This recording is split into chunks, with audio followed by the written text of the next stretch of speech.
Snow drifted over Ravenshire Hall like a silent veil in the winter of 1848, blanketing the gardens and marble figures with a purity that felt almost ironic. Clara Whitcomb paused before the great double doors of the main hall. Her fingers, cold as the wind, held tightly to Oliver's small, warm hand, one fragile point of life against all that frozen stillness. Beyond the wooden panels, violins shimmered beneath muted laughter, yet outside the world seemed to hold its breath, as if fearing what was about to unfold. Clara inhaled. The sharp air burned her throat, but it was the memory of what had come before that bent her posture for a fleeting moment. She adjusted her dark widow's dress, somber though less rigid than society would forgive, and felt the weight of every gaze she was bound to meet. Her red hair, disciplined into place, exposed a nape far too vulnerable for a woman who had survived so much. Beside her, Oliver watched her with a hopeful innocence, his brown eyes shining beneath the corridor's pale light. "Is it beautiful in there?" he whispered, as if afraid to disturb the hush of winter. Clara knelt to straighten the boy's coat, letting the simple gesture linger a heartbeat longer than needed, as if she could shield not only his small body, but her own wavering courage. "Yes, darling, very beautiful." But when she rose and pushed the doors open, beauty was not what greeted her. It was weight. The hall unfurled before them like a living painting, shimmering silks, impeccable gentlemen, the soft glow of candlelight caught in crystal. At the far end, a towering Christmas tree stood as a solemn witness to the night. And the moment Clara crossed the threshold, the collective murmur faltered. A musician missed a note, a glass chimed offbeat, and then silence spread through the room like a cold breath. One by one, faces turned toward her. Clara felt each stare land upon her, like unseen hands trying to drag her back toward a past she had never wished to revisit. Her heart hammered in her ears. And that was when she saw him. At the center of the hall, motionless between light and shadow, stood Christian Ravenshire. 30 years old, posture faultless, eyes the shade of green that had always seemed to see more than they should. Yet in that instant, something in him fractured, too subtle for most, unmistakable to her. He recognized her, the woman whose death had been mourned, and believed final. If you too cherish period stories, those that whisper like old letters and echo like longing hearts, leave your like and subscribe to the Countess's Tales. Your support allows these narratives to cross oceans and reach more souls around the world. And before you go, tell me in the comments which city and country you're watching from. It's always enchanting to discover how far our stories travel. Clara Whitcomb had vanished 5 years earlier, not into the ordinary fog of an English morning, but into the twisted wreckage of a derailed train between London and Bristol, a catastrophe that filled the newspapers for weeks with lists of the dead, the wounded, and the unconfirmed. Society, always eager for the path of least resistance, rushed to declare her dead when no body was ever identified as hers. Mourning her was far more convenient than considering any alternative that might hint at scandal. Christian Ravenshire had refused to accept it. He travelled along country roads and through small villages near the crash site. He spoke with survivors, physicians, engineers. He offered rewards, pressed for answers against reason itself, and ignored those who told him day after day that hope was pointless. Yet nothing surfaced, no trace, no whisper, not even the faintest thread he could follow. And when he finally ended the search, that quiet surrender became, in its own way, the confession of a feeling he had never dared to name, that he had loved her from the first ball where he saw her, when she was nothing more than the forgotten baronet's daughter, and he the Duke's second son destined to live in the margins. Then his brother died. Christian inherited the title, the duties, the weight of a noble name, and the love he had never spoken seemed to be buried with Clara. Now, though, the dead had taken shape. She was there, alive, and holding the hand of a child. And Christian Ravenshire, Duke of Ravenshire, had just watched her step through the glowing doors of the Christmas ball with the stunned disbelief of a man facing a ghost that refuses to remain in its grave, one whose return threatens to unearth everything he himself had tried to lay to rest. Chapter 1. the apparition. Clara didn't move, not because she refused to, but because her legs threatened to give way, forcing her to stand even straighter, as if her spine itself had become armor. Oliver's hand gripped hers with a strength far too great for such a small boy, as though he sensed in that instinctive way children do, that something immense was about to crash down upon them. The hall remained silent, a living silence, heavy and watchful, filled with eyes studying her, as if she were some indecent marvel. She recognized many of those faces. Some had danced with her. Others had dismissed her with society's polished indifference. All of them, however, had buried her. And now they stared as she breathed, an error the world had somehow forgotten to correct. Christian still had not moved. He stood at the center of the room, his glass suspended mid-air. His green eyes fixed on her with a force Clara felt cut through the distance, the silence, and the 5 years separating what had been from what now was. He was thinner, harder, his jaw set, his shoulders rigid beneath the perfect lines of his dark coat. He was no longer the almost carefree second son she remembered. He was the Duke, and the title had exacted its price. "Mama Clara?" Oliver tugged at her sleeve, his voice soft and trembling. Clara forced her lips into a smile, leaning toward him, if only to look away from Christian for a single heartbeat. "It's all right, sweetheart. We're together." And because she needed it to be true, she allowed herself to believe it, just for that breath. Then she took the first step. It was as if the entire hall woke from a spell. Whispers burst open. A lady released a muffled cry. A gentleman dropped his glass, the shattering of crystal splitting the silence like a whip. People stepped aside, clearing a path, not out of courtesy, but out of shock. Clara walked through that human corridor, with her head held high, each step a refusal to shrink, to flee, to apologize for being alive. Oliver stayed pressed against her side, his wide brown eyes searching every face, his small, sweaty hand clinging to hers like an anchor in a storm. Then Christian moved. He handed his glass to someone, Clara didn't register who, and began walking toward them. Each footfall echoed against the marble. He didn't rush, he didn't falter, he simply advanced, with the same cold determination she remembered from moments when he had made decisions he would never retreat from. When he stopped before her only a few steps away, the world seemed to contract until nothing existed but the space between them. "Clara!" His voice was low, controlled, but there was a faint tremor at the edge of it. She lifted her chin. "Your Grace." He flinched, barely, but she saw it. A title that had once been mere formality now stood as a wall. His gaze traced her features, the red hair pinned in quiet restraint, the paler skin, the fine lines grief had carved around her mouth. And inevitably, his eyes dropped to the boy at her side. "Who is he?" Christian asked, in a tension-softened calm that felt more dangerous than any shout. Clara drew a steady breath. "Oliver Merrick, my stepson." The word fell between them like a stone breaking still water. Christian blinked once, then again. Something shifted in his expression, something small but sharp enough to make Clara wish she could step back.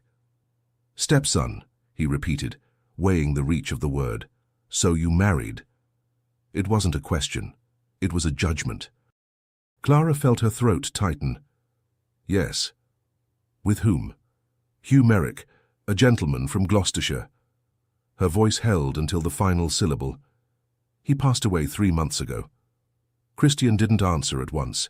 He merely stood there, rigid, those green eyes fixed on her with a heat that stung. And Clara understood with an ache like a blow to the chest that he had not asked where she had been, nor how she had survived, nor what had happened after the wreck that the world believed had killed her. He had asked only about the marriage, as if, among all wounds, that one was the deepest. "Christian," she began, but her voice broke. He raised a hand, stopping her. "No, not here." He turned toward the onlookers, his chin lifted. His voice rang through the hall, firm, aristocratic, impossible to defy. "The celebration continues. Music." For a breath, no one moved, as if the entire gathering braced against the command. Then the orchestra resumed its melody, hesitant at first, then fuller. Conversation returned, fevered, hushed. No one approached Clara. No one dared. Christian looked back at her. "Come with me." Not an invitation, a command dressed as courtesy. Clara looked to Oliver. He clung to her skirt, eyes enormous. She wanted to refuse, wanted to turn and slip through that sea of stairs and vanish once more. But Hugh's will, the promise made at his deathbed, the obligation to protect Oliver, everything rooted her to that place. She nodded. Christian turned and walked. Clara followed, Oliver beside her, the boy's hand gripping hers like it was the only solid thing he had. They crossed the overheated hall beneath 100 stairs, passed through side doors, and entered a corridor lit by candles that flickered with each passing draught. Christian did not look back. He did not speak. He simply walked, fast, tense, until he stopped before a heavy oak door. He opened it without ceremony. Clara stepped inside. It was a library, shelves rising to the ceiling, leather-bound volumes, a fire burning low and steady, casting moving shadows across the walls. The scent of paper, smoke and warm wax was strangely familiar, as if the room remembered her better than the people outside.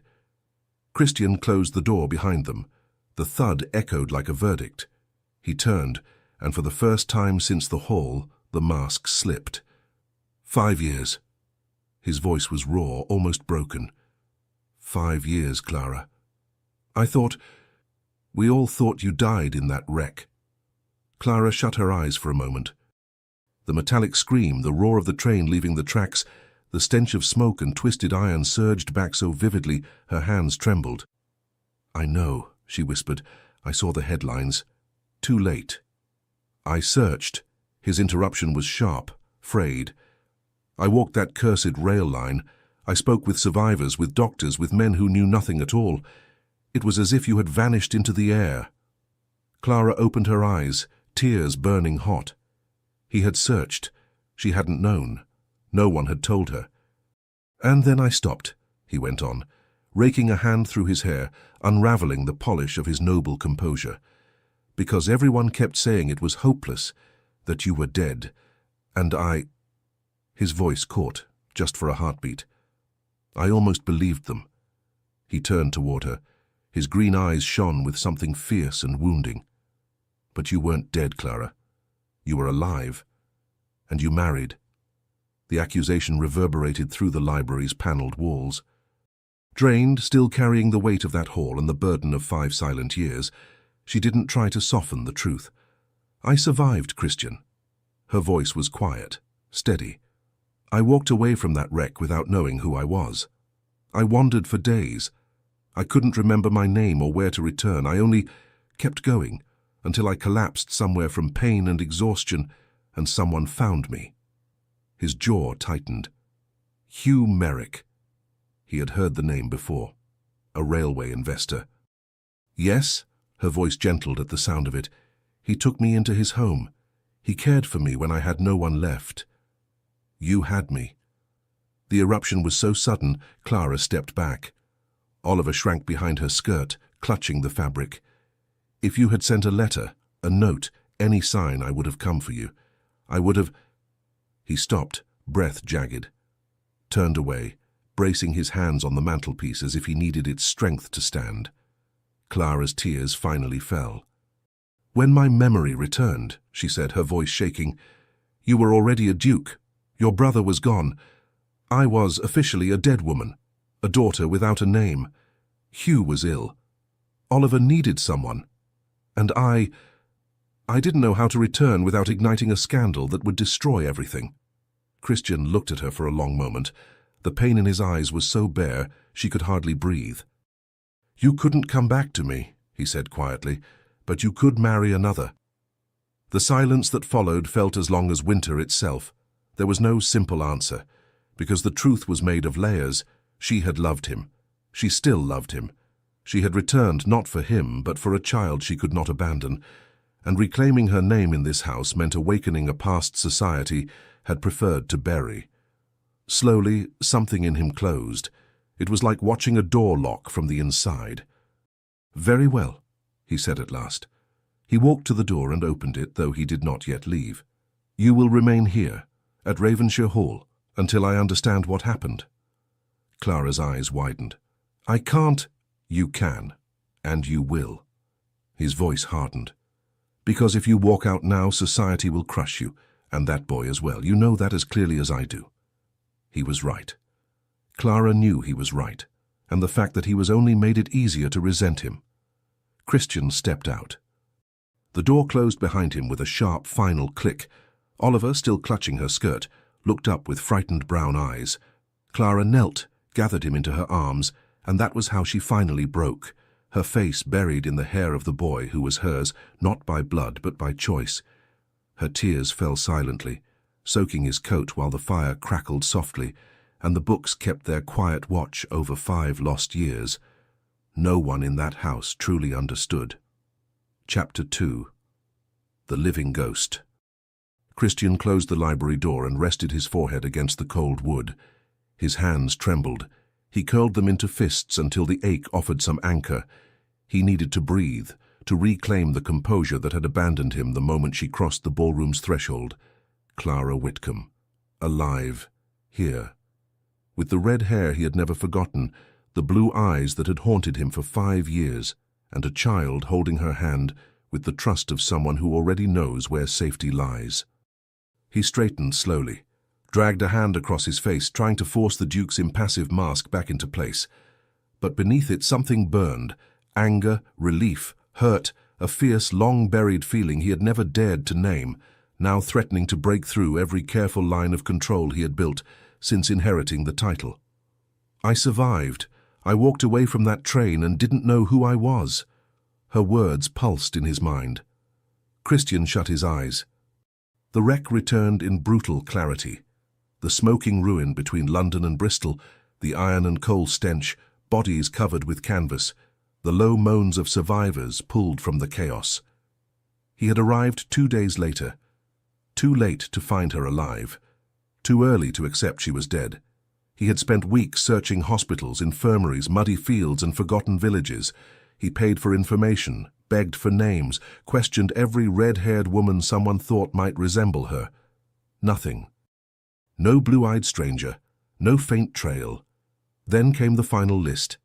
Miss Clara Whitcomb, presumed dead. He remembered the paper crumpling in his fist, the dry sound as it tore, the flames consuming her name in the very fireplace where he had just lost his voice. But most of all he remembered the feeling, something breaking inside him, silent and irreparable. Not long after, his brother fell ill. A few short weeks later, he was gone. And Christian, who had never wished to be a duke, became one. "Your Grace?" Hartwell's voice cut through the memory. Christian turned too sharply. "What is it?" Hartwell, who had served the Ravenshire family longer than Christian had been alive, remained unshaken. "The guests are asking whether they should remain." Christian glanced toward the corridor leading to the hall. The music wavered, the whispers were ravenous. Clara Whitcomb's reappearance, presumed dead, now a widow, arriving with a child, was a story that could devour every corner of society. "They may stay," he said, voice like ice. "The celebration continues." Hartwell nodded but did not step away. "And what of Mrs. Merrick?" Mrs. Merrick. The wrong name scraped like grit against his tongue. "Prepare the blue room for her and the boy." "It is already prepared, Your Grace." Christian almost smiled. Hartwell anticipated needs before they were spoken. "Thank you." The butler departed. Christian remained. He should return to the party, wear the Duke's mask, smile, dance, perform. But he couldn't. Everything inside him felt misaligned. Clara was alive, and he didn't know whether he wanted to pull her into his arms or demand every truth she had kept hidden. "I walked for days, until someone found me." His fists tightened, nails biting into his palms. She had wandered alone, injured, nameless, while he searched in the wrong place. While he offered rewards along the wrecked railway line, she was walking through the countryside of Gloucestershire, and Hugh Merrick, a name meaningless until tonight, had found her, cared for her, married her, and Christian, despite all his searching, had lost her. He returned to the hall. Conversation died at once, but he ignored it. He crossed to the Christmas tree, took a glass from a footman's tray and drank deeply. The wine burned, but the knot in his throat remained. "Your Grace!" The gentle, measured voice came from behind him. He turned. Lady Dorothea Sinclair approached, wrapped in emerald silk, her blonde curls arranged with flawless precision. Her smile was immaculate, half invitation, half social blade. Daughter of a marquess, refined, beautiful, perfectly suitable for a duke. She had shown interest in him these past months. He had never encouraged her, but he had never discouraged her either. There had been no reason to, until tonight. "Lady Dorothea," he greeted, polite. "It has been quite an evening," she said, weighing each word. "The appearance of Miss Whitcomb, or shall I say Mrs. Merrick?" Christian's jaw tightened. "Mrs. Merrick," he echoed, the name stinging even as he spoke it. "Poor creature," Dorothea murmured, her tone laced with both sympathy and calculation. "To vanish, be declared dead, and now return a widow with a child. Society will be merciless." Christian studied her for a long, steady moment. "Society would do well to mind its own concerns." She lifted her brows slightly. "To expect that is to expect far too much, is it not, Your Grace?" He gave no answer, because she was right. He turned. "If you'll excuse me." He set his glass back on a passing tray and left before she could speak again. The terrace offered cold salvation. Snow fell heavier now, coating the gardens, the sculptures, the dark surface of the lake. The air cut into his lungs, bringing with it a harsh kind of clarity. 5 years believing she had died in that cursed train. 5 years trying to become the duke his brother never lived to be. 5 years burying a love he had never spoken aloud. "When my memory returned, you were already the duke." His eyes closed. She had known, and still she had not come back. Had she believed the title put an ocean between them? Had she feared he would never accept her as another man's widow? Or had she simply learned how to live without him? "Why didn't you return?" he whispered into the drifting snow. "Why did you stay with him?" No answer came, only wind. He remained there until his fingers numbed, until Hartwell appeared at the door. "Your Grace, Mrs. Merrick has been settled in the blue room. The boy is asleep." Christian nodded. "And she?" "Awake." Hartwell hesitated. A rarity. "She requested to see you tomorrow. She said there is something she must explain." Something tightened in Christian's chest. "Tell her I will be available after breakfast." Hartwell bowed and withdrew. Christian stayed beneath the falling snow a moment longer, watching the white spread over everything, as if it could erase the world. But the past does not vanish. It breathes, sometimes louder than we wish. He returned to the hall. The music still played, the guests still murmured, yet everything felt distant. He moved by instinct alone, answering mechanically, offering hollow smiles, performing the Duke flawlessly while inside he was little more than shadow. When the last carriage finally departed and Ravenshire Hall fell silent, Christian climbed the stairs. But he did not turn toward his own chambers. His steps led him down another corridor to the blue room's door. He stopped before it.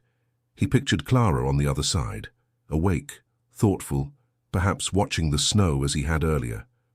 He lifted his hand, almost touched the wood, almost. Tomorrow. Tomorrow she would speak.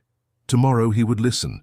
Tomorrow, perhaps, he would find sense in what today existed only as pain. He lowered his hand, returned to his chambers, closed the door.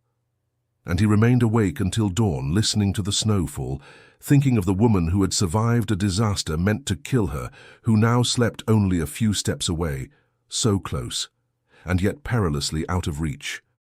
Chapter 3. The Weight of Memory. Clara woke to the sound of footsteps in the corridor. For a moment she had no idea where she was. The room was too large, the bed too soft, the silence too heavy. The high ceiling, the thick curtains, the discreet warmth of the fire, none of it was hers. Then memory returned in waves. Ravenshire Hall, the ball, the stairs, Christian, the library. She pushed herself up too quickly, heart racing, and turned her head. Oliver slept beside her, curled into the blankets, his fair hair tousled, his face softened in a peace she herself could scarcely remember having known. Clara brushed her fingertips lightly over his cheek, and the knot in her throat tightened. She should not be here, not in this world, not in this house. But Hugh's firm handwriting came back to her like a sentence.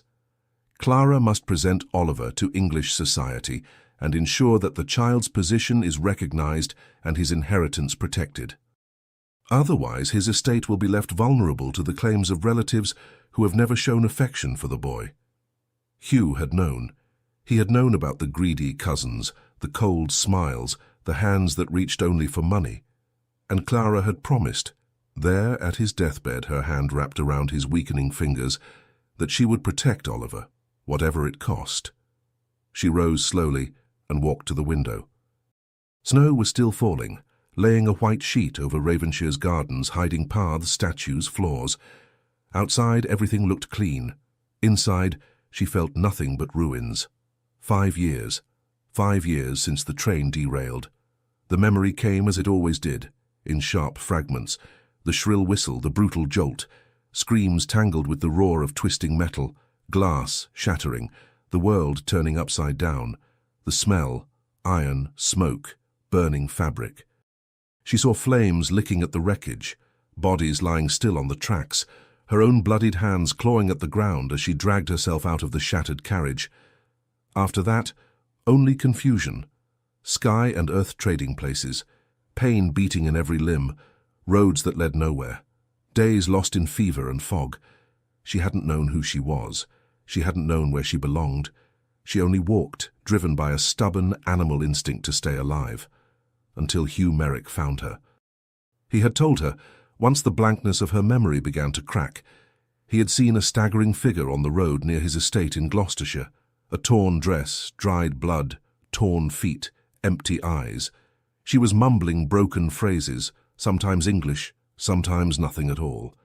Hugh had lifted her into his arms as if she were family and carried her home, called the doctor, spent nights by her bed while she raved, refusing to leave her alone.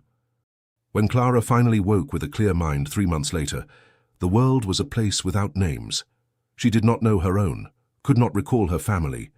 There was only that room, that man of about 40, with grey at his temples and kind eyes, and a baby crying somewhere nearby. "Where am I?" she had asked, her voice hoarse. Hugh had smiled softly. "You're safe." Memory had returned like a capricious tide. First, glimmers, a bright ballroom, a smile, green eyes. Then heavier waves, a stern father, the loneliness after his death, the journey by train. At last, on a bleak morning, everything crashed back at once. The derailment, the panic, the pain. She had asked for newspapers. Hugh had brought a stack. Railway tragedy. Dozens dead. On a shorter list, she found her own name, Miss Clara Whitcomb, presumed dead. Her hands had trembled as he set another paper in her lap. Duchy of Ravenshire in mourning, heir dies of fever. Beneath, in smaller print, Christian Ravenshire, second son, assumes the title. Christian, now the Duke, his brother gone, and she, dead as well, for all the world cared. Hugh had noticed the change in her face. He sat beside her, carefully taking her hand. "You can go back if you wish," he had said gently, without pressure. "I can help you." But Clara had looked to the cradle in the corner, where Oliver, 6 months old, slept, then back to Hugh, worn and tired, but still strong enough to carry the boy in his arms. He had smiled at her with patient kindness, completely unaware of the storm tearing through her. "No," she answered, more firmly than she felt. "I can't." Going back meant facing Christian, explaining why she had vanished, why the world had mourned her, why she had not sent a single word when her memory returned, and now he was a duke, and she officially nothing. The distance between them felt too wide to cross. Hugh's illness advanced quickly. He lost weight, breath, colour. One day, with his chest heaving and his voice faint, he had asked her to marry him, to give his son a name and a home once he was gone. Clara had agreed, not out of romantic love, but out of gratitude, out of duty, out of love for Oliver. "Mama Clara," The small voice tugged her back. She turned.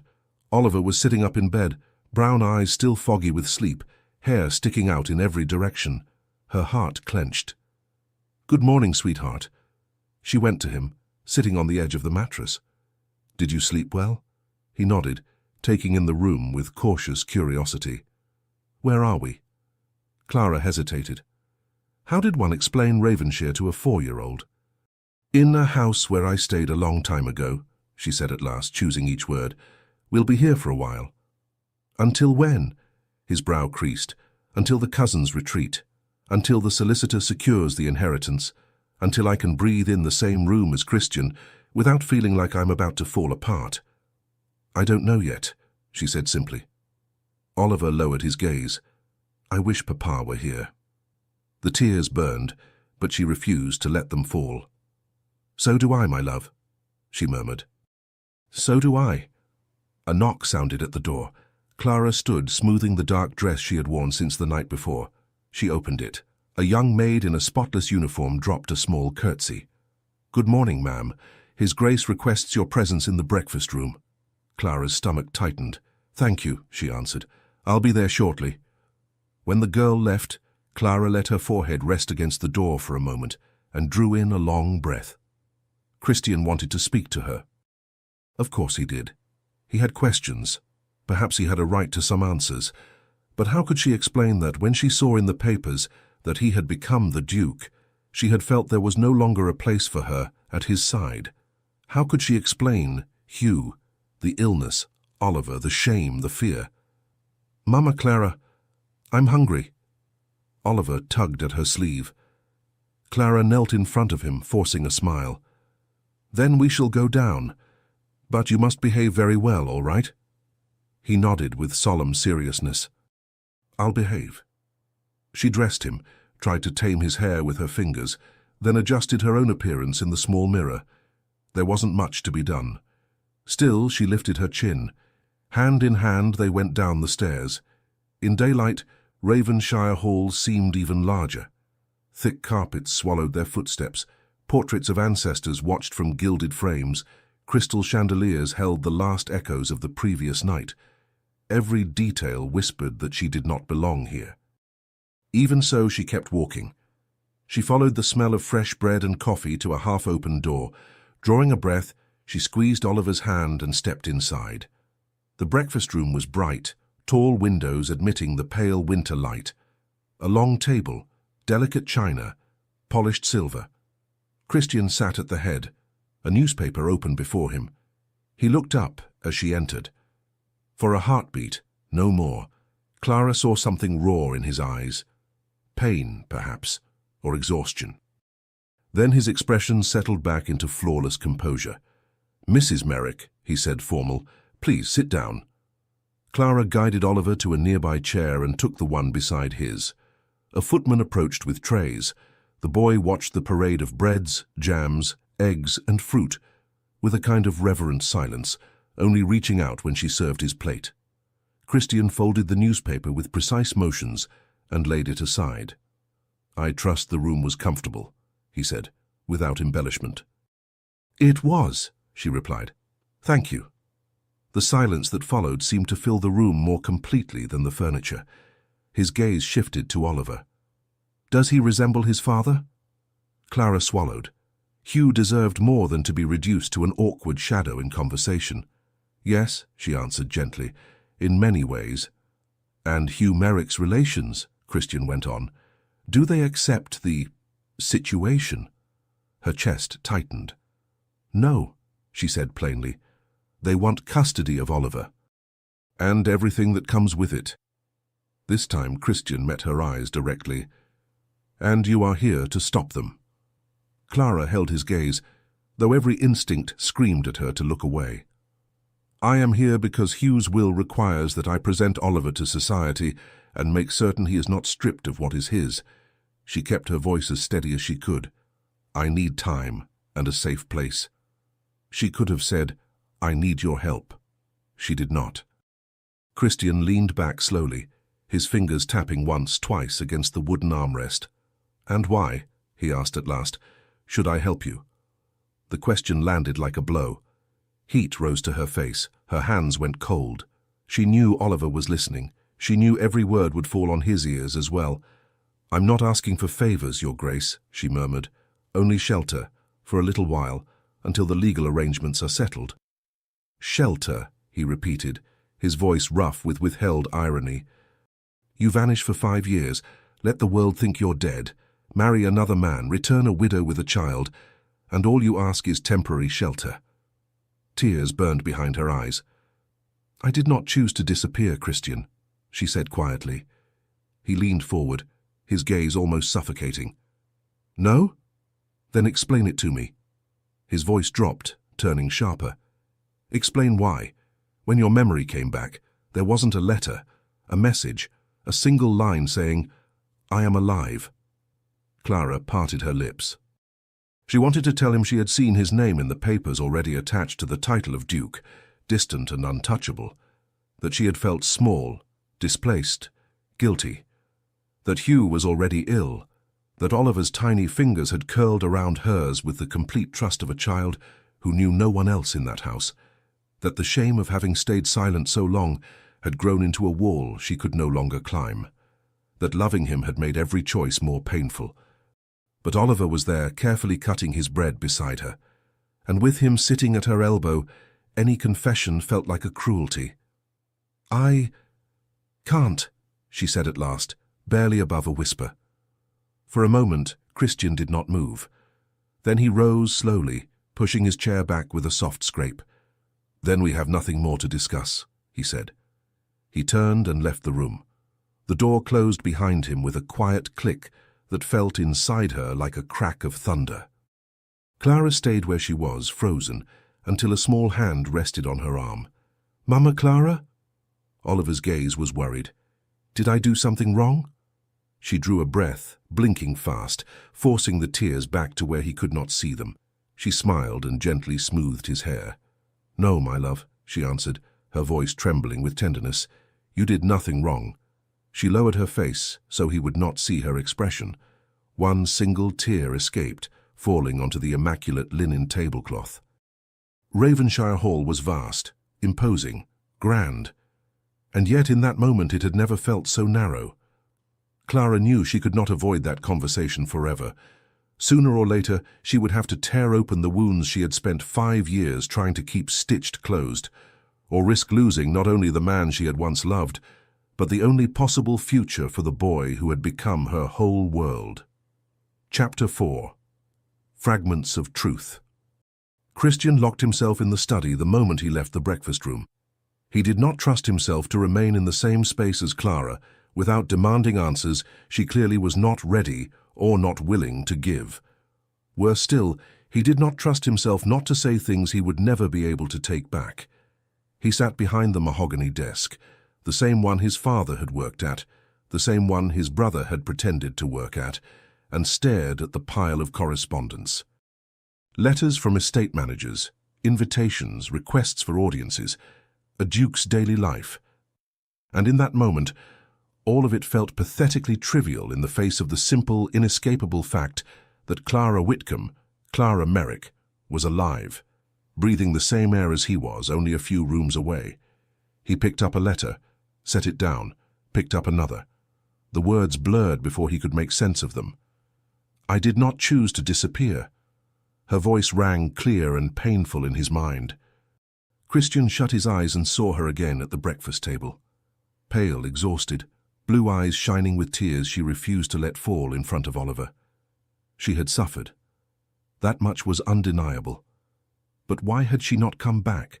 Why had she stayed with Hugh Merrick instead of sending even a single line? "When my memory returned, you were already Duke." He opened his eyes abruptly. So that was it? She had believed the title carved an abyss between them? That he would care more about propriety and politics than about the woman whose name he had read among the presumed dead? A light knock at the door broke through his thoughts. "Come in," he said, forcing his posture back into rigid lines. Hartwell entered with a tea tray and a sealed letter. "This has just arrived, Your Grace," he announced, "from the Merrick family solicitor." Christian took it. The wax cracked beneath his fingers with a dry snap. He read quickly, but each sentence seemed brutally sharp. Improper care, interests of the child, validity of the marriage, rights of blood relations, petition for custody. Almost inevitable, he thought. Since the night before, Ravenshire had been humming with whispers, the young woman everyone believed dead appearing alive, with a child in her arms, under a duke's roof. In a county where news travelled faster than carriages, of course the Merrick family already knew. And of course their solicitors were moving with the speed of vultures who have scented advantage. His hand closed around the paper until his knuckles turned white. "They're already circling the boy's inheritance and questioning her marriage," he muttered. Hartwell did not look surprised. "The Merrick family are known for their persistence in matters of inheritance," he replied, choosing the word with care. Christian let out a short, humourless laugh. "Persistence is a very gentle word for greed." "Do they have any grounds, Your Grace?" Hartwell asked in that same even tone. Christian drew a deep breath and read again, now as a duke, not only as a wounded man. "They claim the marriage was hasty, that she influenced a dying man into marrying her to secure access to his estate," he said, his voice growing colder with each phrase. "They intend to petition for custody of Oliver on the grounds that blood relatives are more suitable guardians." He dropped the letter onto the desk. The crumpled sheet looked absurdly small to hold so much malice. "It is absurd," he concluded, "but with the wrong judge it could work." Hartwell was silent for a moment. "Does Mrs. Merrick have anyone to represent her?" he asked at last. Christian realized with a dull throb of unease that he did not know. He knew about the wreck, the amnesia, Hugh, the illness, the boy, but he had no idea how defenseless she might be against solicitors and courts. "I cannot say," he admitted. "Hugh Merrick was a respected railway investor. I imagine he left her in good hands, but I don't know whether she has been able to consult anyone yet." "Then it may be prudent to ascertain that, Your Grace," Hartwell suggested, without pressing. Christian nodded once, curt. Hartwell withdrew, leaving him alone with the letter and a slow rising anger. The Merricks did not want just money. They wanted Oliver.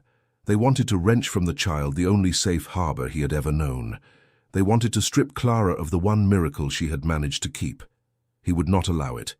The conclusion did not arrive with fanfare. It settled quietly, like something that had been waiting all along to be named. It did not matter what had happened these 5 years. It did not matter that she had married another man, that she had kept silent, that questions still hung unanswered between them. Clara needed protection, and Christian, Duke of Ravenshire, last surviving son, man who had never truly stopped loving her, could provide it, even if she never knew what it cost him. He rose and walked to the window. The snow had stopped, leaving the gardens blanketed in white, as if someone had laid a fresh page over the world. That was when he saw her. Clara was crouched near a buried flower bed, helping Oliver pack snow into an uneven ball. The boy laughed, cheeks flushed red, his narrow nose pink with cold. Clara smiled, a small smile, but real. Christian's chest tightened. She still wore the dark dress, covered only by a shawl far too thin for such weather. A few strands of red hair had escaped her bun and fell against her neck. For the briefest moment from a distance, he almost saw the young woman from old ballrooms, turning beneath candlelight to the sound of violins. Almost.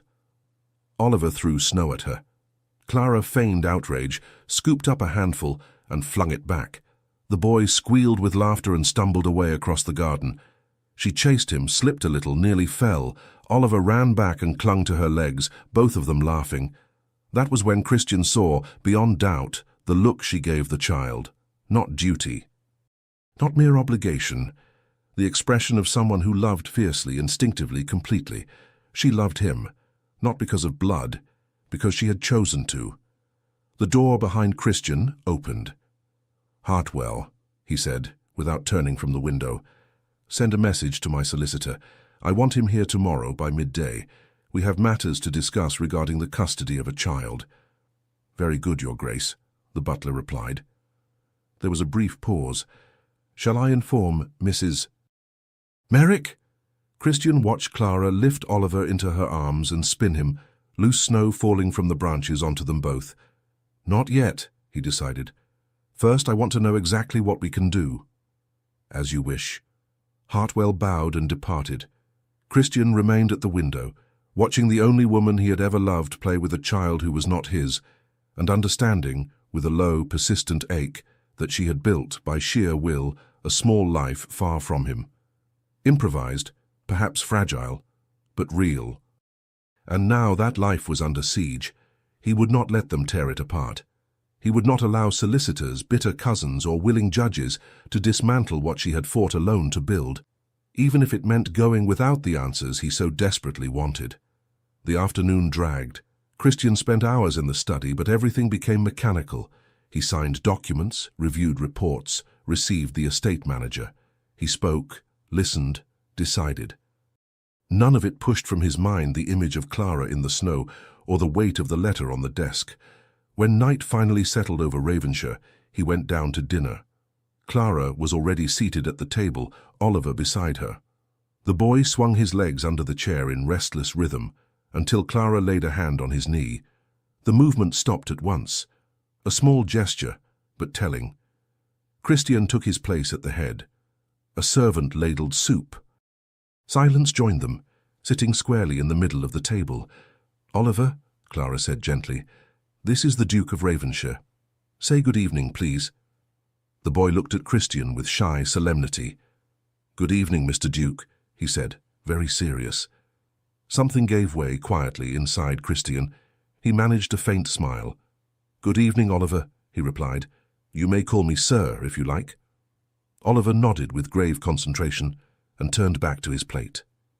Clara kept her gaze fixed on the napkin, the cutlery, any point that was not Christian's face. He drew a steady breath. There was no use delaying. "I received a letter today from the Merrick family solicitors," he began, voice neutral but firm. Clara's head snapped up so quickly she nearly dropped her spoon. The color drained from her cheeks. "And?" she asked, barely above a whisper. "They are challenging the validity of your marriage to Hugh," he said, plain and direct. "And they intend to petition for custody of Oliver." Her hands trembled. She pulled them into her lap, out of sight. She swallowed, then forced the words out. "I was certain they would try. I just did not expect it so soon." "Do you already have someone to represent you?" Christian asked. She shook her head. "Hugh left the name of a solicitor in London," she explained. "But with the journey, the morning, Oliver, I haven't managed to contact him yet." "Then we shall begin there," Christian cut in, before panic could take hold of her. "My solicitor will come tomorrow. We will speak with him together. He will handle what needs to be done." Clara stared at him confused, as if she doubted her own understanding. "Why?" she asked at last. "Why are you doing this? Because 5 years of grief were not enough to tear you out of me. Because seeing you alive was like breathing after drowning. Because I could not stand by while they stripped you of the only piece of future you salvaged from the wreck." None of that reached his lips. "Because it is what honor demands," he said instead. "And because that boy does not deserve to become a bargaining chip in some inheritance dispute." She blinked, startled. For an instant, something lit in her face. A flicker of relief, pain, and restrained gratitude. "Thank you," she murmured. Christian only inclined his head and turned back to his plate, though he had no appetite. Between one untouched spoonful and the next, he allowed himself, from the corner of his eye, to watch Clara break bread into smaller pieces for Oliver, wipe his mouth with the napkin, lean in to whisper something he did not catch but that drew a small smile from the boy. She was already a mother. In every sacrifice, in every quiet act of care. And Christian understood, with the clean, cutting clarity of a blade, that nothing that had happened in the last 5 years changed what mattered most. She had returned with another surname, carrying secrets she could not, or would not yet, share. But it did not alter the decision taking shape in him there at Ravenshire's silent table. He would protect her and the boy, whatever it cost, against whomever he had to stand, cousins, solicitors, judges, the whole of society if needed. Because some decisions are not born of reason, but of something older and more stubborn. And loving Clara, whether she bore the name Whitcomb, Merrick, or any other the world chose to give her, had always been, for Christian Ravenshire, less a choice than a fixed, unchangeable truth, as inevitable as the snow falling night after night over Ravenshire Hall. Chapter 5. Fractures and Foundations. Clara did not sleep that night. She lay beside Oliver, listening to the boy's soft breathing, to the faint creaks of the old house, and silently repeating Christian's words at dinner. "My solicitor will come tomorrow. He will see to it." He was helping her, without demanding explanations.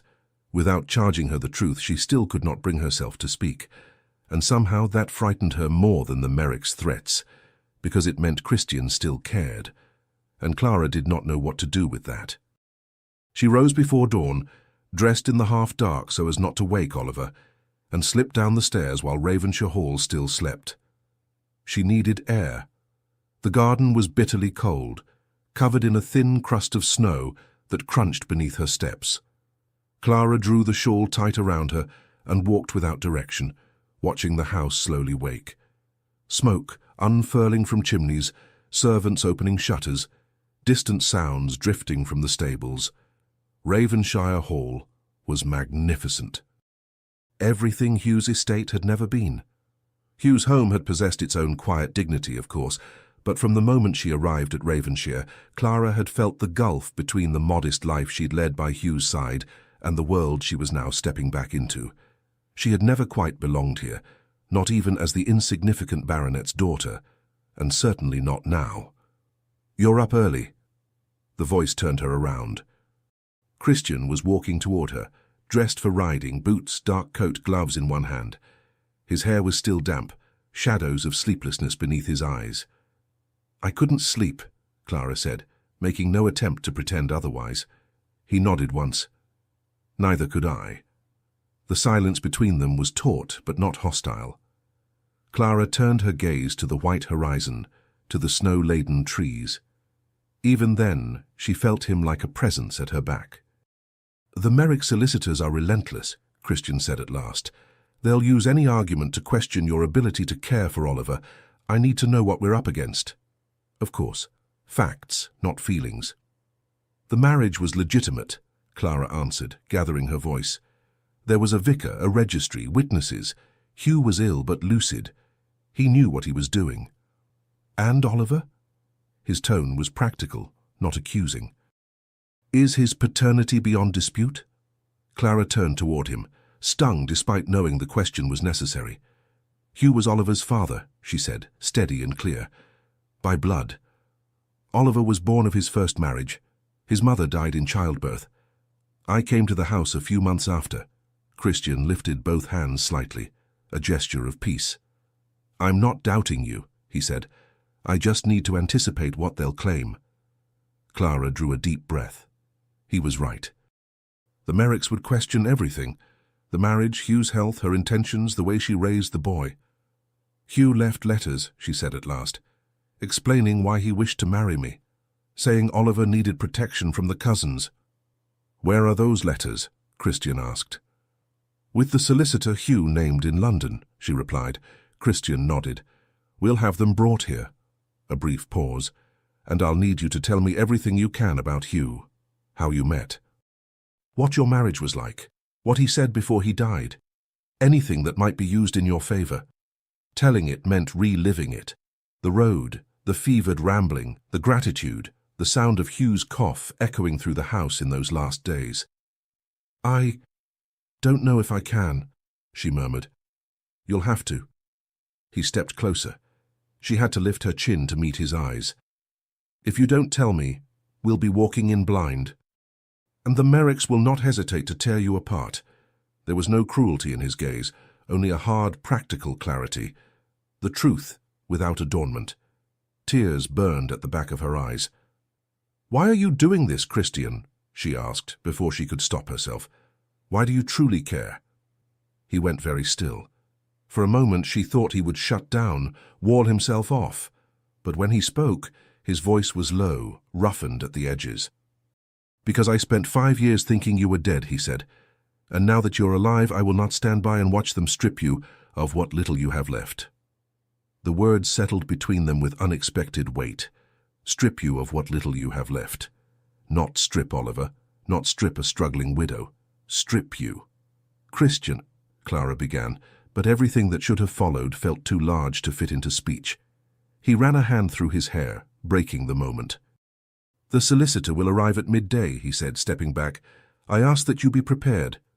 He turned and walked toward the stables.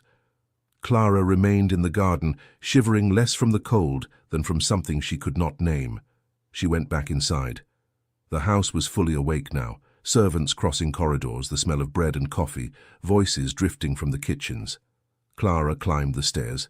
She found Oliver still asleep, face relaxed, one small hand resting outside the blanket. She sat on the edge of the bed and watched him. "I will not stand by and watch them strip you of what little you have left." Christian hadn't spoken only of courts and petitions. He had spoken like a man who still counted her among the things that mattered.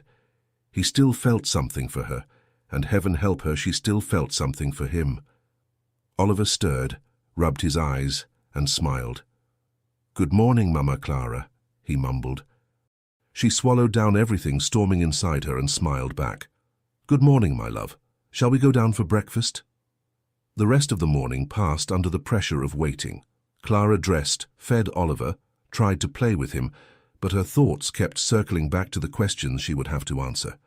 In her mind she arranged the facts: the road, Hugh, the illness, the letters, the proposal, the fear of the cousins.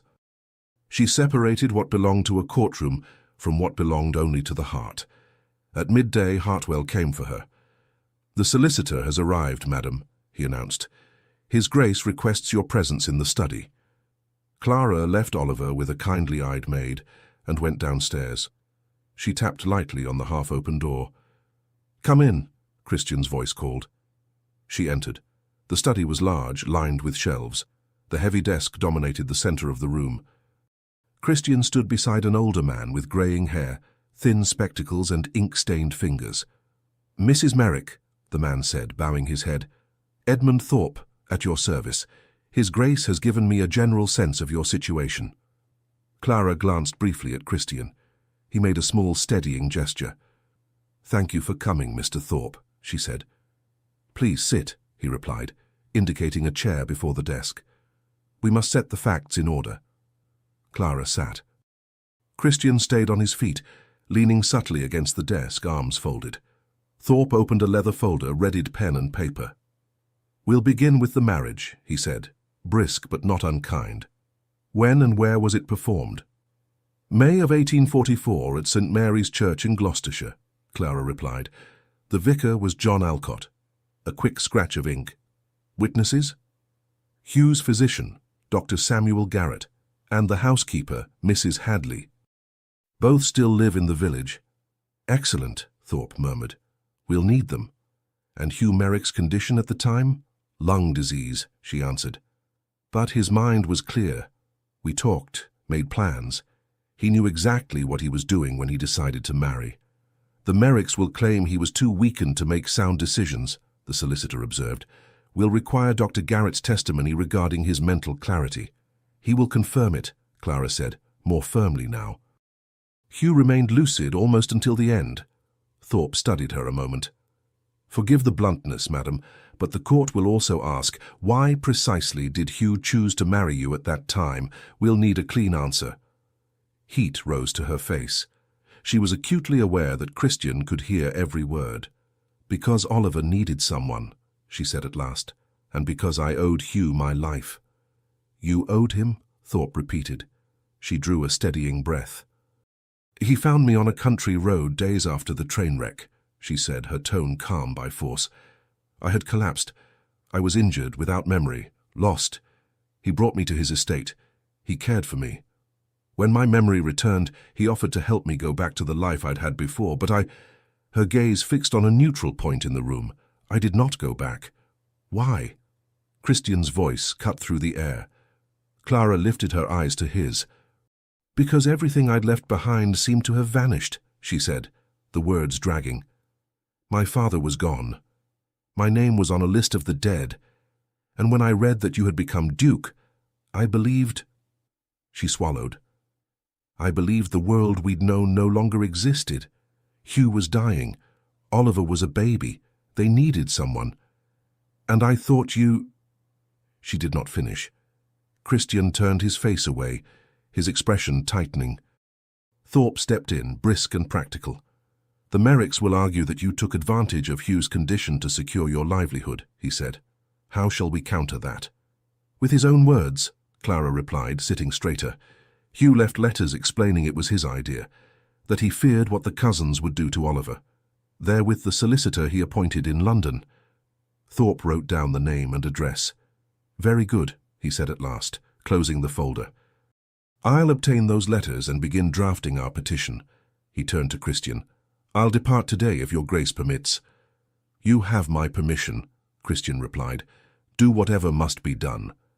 The solicitor bowed and left, closing the door behind him.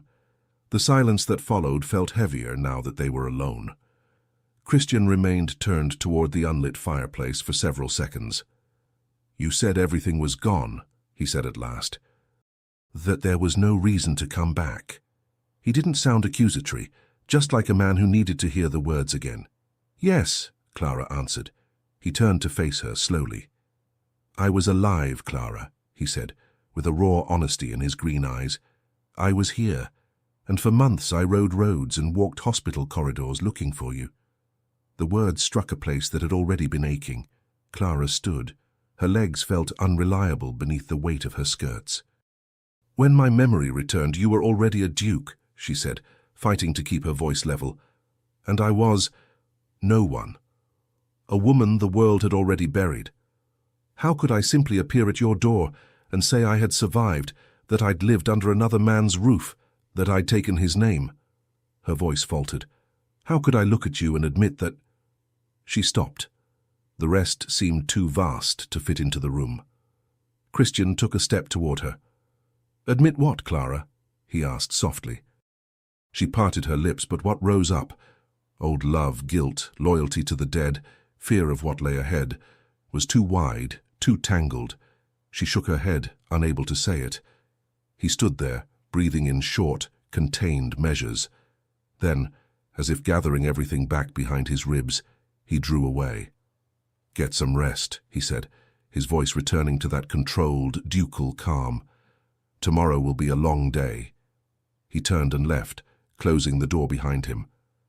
Clara remained on her feet for a few breaths, listening to the echo of his steps fade down the corridor.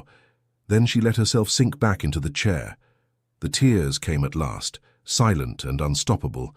She wept for Hugh, for Oliver, for Christian, for the years in which she had been another woman in another house, for all the versions of herself left buried in the wreckage of a train. And most of all, she wept for the girl she had been before all of it, the one who had danced in a candlelit ballroom under the gaze of a second son who was never meant to be a duke, and who now stood ready to face the world for her. Too late to go back to what they had been, and yet perhaps just in time for something she did not dare to name. Chapter 6. The Price of Protection. Christian rode to the far edge of the estate with no real destination, driven only by the need to move, to put distance between himself and the study where he had left Clara in tears. The horse cut through the snow in a steady gallop, but not even the speed loosened the knot coiled tight inside him. "How could I come back and say I survived, that I married another man, that I built a life without you?" Her words chased him. Worse still was what had broken off unfinished, that a sentence left hanging, hammering through his thoughts like a promise snapped in two. What had she been unable to say? He pulled the reins near the frozen lake. The horse snorted clouds of white into the frigid air. Christian drew in a deep breath, letting the burn of the cold bite at his lungs. The pain was simple at least, easier to bear than everything else. He was tired of pretending it did not matter. Tired of the mask of the unshakable Duke, tired of loving a woman who seemed determined to raise walls between them, but he could not walk away. Not now. He turned the horse back toward the house as the winter sun began its slow descent. When he stepped into the front hall, Hartwell was already waiting. "Your Grace, an urgent dispatch from London has arrived," the butler announced. Christian recognized the seal of the courts before he even broke it. He tore the wax red and felt heat surge through him, sharp and furious in the middle of all that cold. The Merricks had already filed a formal petition for custody, hearing scheduled in 2 weeks. 2 weeks. He crushed the letter in his fist. "Has Thorpe left?" he asked, clipped. "Yes, Your Grace. He departed for London about an hour ago to deal with the documents Mrs. Merrick mentioned." Christian nodded once and climbed the stairs. As he turned into the corridor leading to the Blue Room, his steps slowed. The door was only slightly ajar. Voices drifted out, Clara's soft tone, Oliver's laughter. He moved closer, and before he could talk himself out of it, glanced through the narrow opening. Clara sat on the bed with Oliver curled in her lap, an illustrated book open before them. Her red hair was loose around her shoulders. The dark dress made her look almost translucent in the lamplight. There was tiredness in her face, but when the boy pointed at a picture, she smiled. Small, tender, completely genuine. "That's a lion, darling," she explained. "It lives very far away in places where it's very hot." "Hotter than here?" Oliver asked solemnly. Clara laughed. "Much hotter. I want to see a lion. Maybe one day. But for now you need to sleep. Tomorrow we have many things to sort out." Oliver yawned and burrowed deeper against her. "Mama Clara?" "Yes?" "That man, the Duke. Is he good?" Clara hesitated. Christian saw the pause, brief but unmistakable, and something tightened in his chest. "Yes," she said at last. "He is a good man. Will he send us away?" She pulled him closer. "No, he is helping us." "Why?" Good question, Christian thought. "Because good men help when they can," Clara answered. Oliver seemed content with that. He closed his eyes. Clara kept holding him, humming a lullaby Christian did not recognize. He stayed there, unmoving. She was a patient, gentle mother. Oliver adored her, and the Merricks wanted to rip that away. They would hand the boy over to relatives who had barely spared him a thought while his father lived. No, Christian thought with cold, perfect clarity. That I will not allow. He withdrew quietly and returned to his own rooms. He ordered a bath, washed away the grit of the ride, dressed, then sat before the fire. Flames rose and fell in the grate while his mind began to assemble its lines of attack. The Merricks had an aggressive solicitor and influence of their own. He had more, a title, connections, resources, Hugh's letters, which Thorpe would bring, and the truth, a man who had married to protect his son, a woman who had accepted out of duty and gratitude. But truth, in a courtroom, was never quite enough, not when widows and inheritances were involved. A knock sounded at the door. "Come in." Hartwell entered with a tray. "Mrs. Merrick has chosen to dine upstairs with the boy, Your Grace. I thought you might wish to do the same here." Only then did Christian realize he had not eaten since breakfast. "Thank you, Hartwell." The butler set the tray down but lingered a moment. "If I may, Your Grace," he began. "Go on." "The lady appears exhausted, but resolute," Hartwell said. "And she guards the boy with a determination that reminds me somewhat of Her Excellency, your mother." A flicker of memory surfaced, his mother small and delicate, yet immovable when it came to her children. "Yes," he murmured, "there is something of her in Mrs. Merrick." Hartwell hesitated once more. "And if I may be even bolder, Your Grace watches her much as your father once watched the Duchess, with the same sort of attention." Christian felt his shoulders tense. "Hartwell, I beg your pardon," the butler said quickly, bowing, and withdrew before Christian could rebuke him. Christian was left alone with the comparison echoing in the quiet. As his father had watched his mother, with devotion and inevitability, he ate out of obligation, drank a little wine. Later, passing the Blue Room again, he slowed. The door was fully closed now, the silence complete. Oliver would be asleep. Clara was likely lying awake in the dark, thinking it all through piece by piece. Christian laid his hand against the wood and closed his eyes. He wanted to knock, to go in, to tell her that no matter what the Merricks tried, she would not face this alone. To tell her he had loved her once, that he loved her still, that time had not altered that stubborn truth. But he did not knock. She was vulnerable. He would not have her pushed toward him by fear or gratitude. He wanted her to choose. If she ever did. He drew his hand back and returned to his own chamber. Sleep never came. Instead, as the sky lightened by degrees, he rose and went to the study. While the house was still waking, he began to write. One letter to a judge he knew in Cambridge, another to an old friend of his father's with influence in legal circles, another to Reverend Alcott, requesting a formal statement about the wedding at St. Mary's, another to Dr. Garrett, asking for a written account of Hugh's mental clarity. He would use everything, every connection, every thread of influence.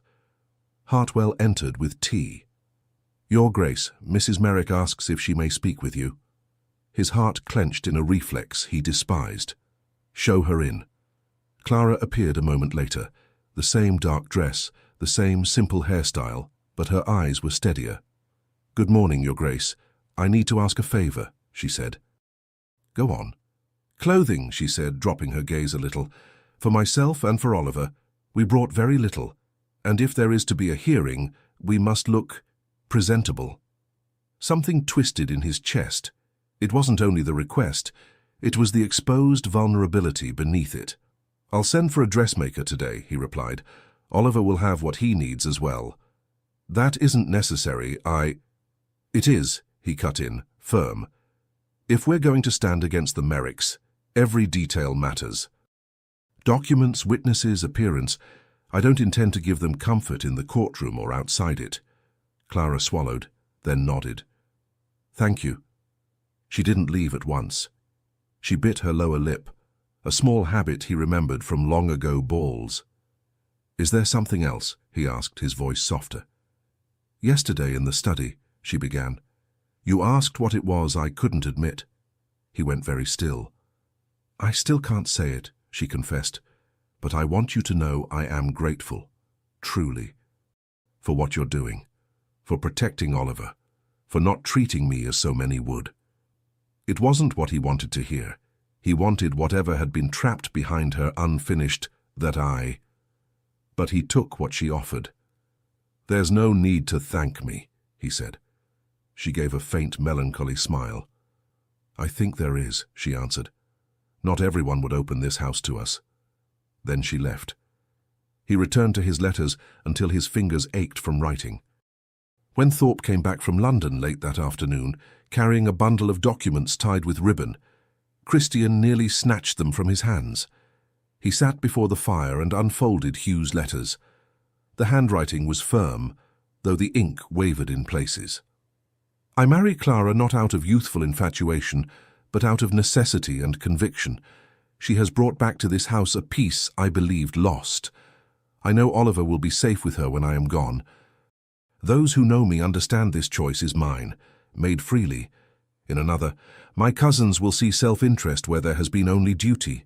Protect her. She is more honorable than all of us together." It was more than Christian had dared to hope for, and yet reading it hurt. Hugh had known a version of Clara he himself had never seen, the woman in the smaller house, with a baby on her hip and illness lurking in every corner. The Clara who sat awake through the night, who signed household accounts, who held a home together with quiet hands. Perhaps what she had felt for Hugh was a different kind of love, built from gratitude, shared days, sacrifice. Perhaps to her, Christian was nothing more than a past that still hurt. Even so, he would protect what she had now. Not because he expected anything in return, not because winning in court would earn him a place in her heart, but because somewhere between the derailed train, the list of the dead, and the Blue Room at Ravenshire, a decision had settled inside him. He would not let the world strip from Clara more than life had already taken. Some loyalties do not need to be returned to be real, and his, for her and for the little boy sleeping in the Blue Room, was one of them. Chapter 7. The Courage of Silence. The dressmaker arrived the next morning with 2 assistants and trunks full of fabrics, ribbons, and lace. The room suddenly felt too small for so many choices. "Stand straight, if you please," the woman murmured, introducing herself as Madame Lavelle with a faint French accent and sharp, measuring eyes. "Shoulders, waist—" She pinched the fabric gently at Clara's bodice. Not bad at all, madam. We only need to make you look a little less like a ghost and a little more like someone alive." Clara flushed. "Nothing too striking," she said. "Just appropriate." Madame Lavelle raised one eyebrow. Appropriate for what, madame? For funerals? Or for living? Clara blinked, caught without an answer. The modiste sighed and studied her as though considering a complicated commission. His Grace was very clear, she said matter-of-factly. You require gowns that show respectability, not repentance. Discreet mourning, yes. Self-immolation, no, you understand? Clara did understand. Christian had thought of the hearing, the judges, the impression she would make, down to the hem of her dress, and somehow that both hurt and comforted her. Moss green, Madame Lavelle decided, holding a piece of fabric near Clara's face. And navy, perhaps a deep grey. No more black from head to toe. You are a widow, not a cloistered nun. Clara let herself be measured, turned, wrapped in swatches of cloth. She felt exposed, but also cared for. When Madame Lavelle finally finished and promised to return in 3 days with the first gowns, Clara was left alone facing the mirror. The shadows beneath her eyes were still there. The pallor, too. But behind them lay something different, a flicker of resolve. Maybe it was only the result of being treated as a woman who still had a future, not just a past. Oliver needed her strong, and Christian. Christian, at least, deserved clarity. She went down to luncheon. Christian was already at the table, a letter open in front of him. He looked up as she entered. Was the dressmaker satisfactory? He asked. She was, Clara replied, taking her seat. She said you were very clear in your instructions. One corner of his mouth lifted. Madame Lavelle is efficient and inconveniently honest, he said, but discreet, that is what matters. Have you hired her before? Clara ventured. The widow of my brother mentioned her once, he answered. Before my brother... The sentence trailed off. His expression closed. I didn't know he was married, Clara murmured. It was a brief marriage, Christian said, returning his attention to his soup. She chose to return to her family after his death. The silence that followed was thick with things unsaid. Clara took a sip, hardly tasting it. Christian, she said at last. He raised his eyes. Why are you doing all this? She asked, more bluntly than she intended. Solicitors, letters, the dressmaker, this house, I only needed a place to stay. You owe me nothing. He set his spoon down with deliberate calm. This is not about a debt, he said. Then what is it about? She pressed. He studied her for a long moment. In his eyes she saw weariness, hurt, and something she had not truly let herself see since before the wreck. It is about not being able to do otherwise, he said at last. The words hung between them, simple and devastating. Clara felt her heart stumble. I don't understand, she whispered. Yes, you do, he countered more gently. You're only afraid to admit it. Her hands trembled against the napkin. He was right. She did know what she saw in his gaze. She knew what her own heart did when he said her name, but admitting it meant risking everything, and she had survived 5 years by learning not to risk. I can't, she said, barely audible. Can't. His voice softened further. Or won't. She met his eyes. Both, she answered. A muscle worked in his jaw, but he only inclined his head. Very well, he said quietly. I won't press you. He rose, laying the napkin beside his plate. Thorpe will come tomorrow to prepare you for the hearing, he said. Rest today if you can.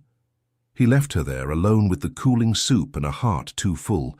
Guilt, fear, gratitude, want, love, all crowding the same fragile space. The afternoon dragged. Clara took Oliver out to the garden, helped him build lopsided snowmen, laughed at his earnest attempts to make perfectly round eyes out of stones. But behind the laughter, Christian's words returned. It is about not being able to do otherwise. What did that mean? Love, duty, simply character? She didn't know, and feared discovering the answer only to find she could not match it, or would match it too completely. That night, after helping Oliver say his prayers and settle into bed, Clara lingered at the window, looking over the moonlit grounds. The snow, silvered by the pale light, turned Ravenshire into something almost unreal. Then she saw him. Christian was walking near the lake, hands in his pockets, shoulders rigid. No music, no laughter, no company, just a dark figure against the white. He looked terribly alone, and Clara could not help thinking that her return and her silence had a share in that. She could not promise to mend everything. She did not know if she could give him what he seemed to want, but she could at least give him the truth. She took up her shawl, wrapped it around her shoulders, slipped out of the room and down the stairs. The house was nearly at rest. A drowsy servant pretended not to see her as she took the side passage toward the door. The cold struck her like a slap. Still, she went on. Christian stood at the edge of the lake when she approached. He did not turn, but spoke as though he had felt her presence. "You shouldn't be out here. It's far too cold." "So are you," Clara replied, stopping beside him and pulling the shawl tighter. "And yet, here you are." A tired half-smile touched his mouth. Fair point. For a few moments, they simply watched the moon's reflection on the ice. "I wanted to explain," Clara said at last. Her voice shook, but she did not retreat. "Why I didn't come back when my memory returned." "You don't need—" "I do," she cut in. "You deserve to know." He turned his face toward her. "Then tell me," he said simply. Clara drew a steadying breath. "When I woke in Hugh's house, I had nothing," she began. "No name, no past. He gave me a room, food, patience. He stayed by me when I couldn't even tell him who I was." He listened without a word. "When memory came back, it came in fragments," she went on. "A ballroom, music, my father. Then everything at once. The train, the noise, the fear. I asked for newspapers.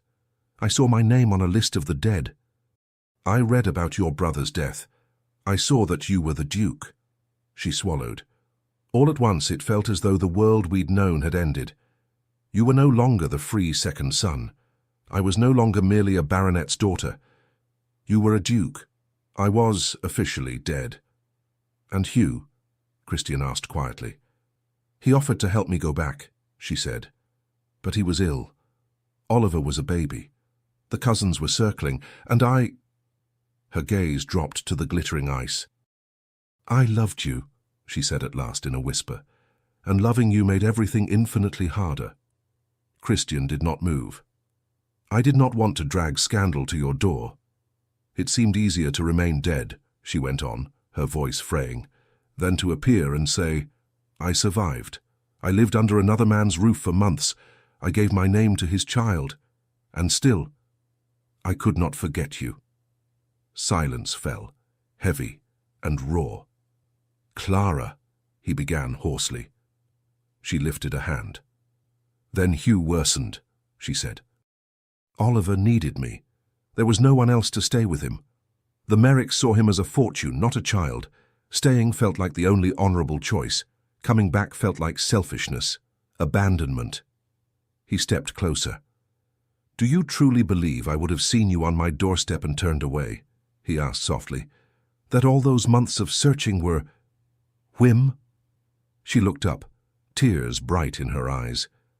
"I didn't know what I was to you," she confessed. "A memory, a disappointment. Nothing?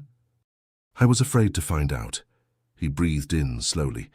"I've spent 5 years trying to bury a feeling that refuses to be buried," he said at last. "I didn't come to this lake by accident." Her breath hitched. "I loved you before the wreck," he went on. "I loved you while I searched for you. I loved you while I tried to believe you were dead. I was going to ask you to marry me. And now that you're here, alive, I don't know how to do anything else." A small sound escaped her, half laugh, half sob. "It isn't fair," she murmured. "Fair or not, it is true," he replied. Without quite realizing it, she stepped toward him and laid a hand on his arm.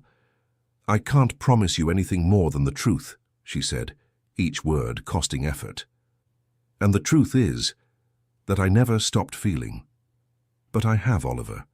I have a hearing. I am afraid of losing everything." He glanced down at her hand, then back at her face. "Then only say that," he murmured, "that you never stopped. The rest we leave for after the hearing." The chasm before her was clear. The cold safety of silence, the burning risk of admission. Clara drew in one more breath. "I love you," she said, barely a sound.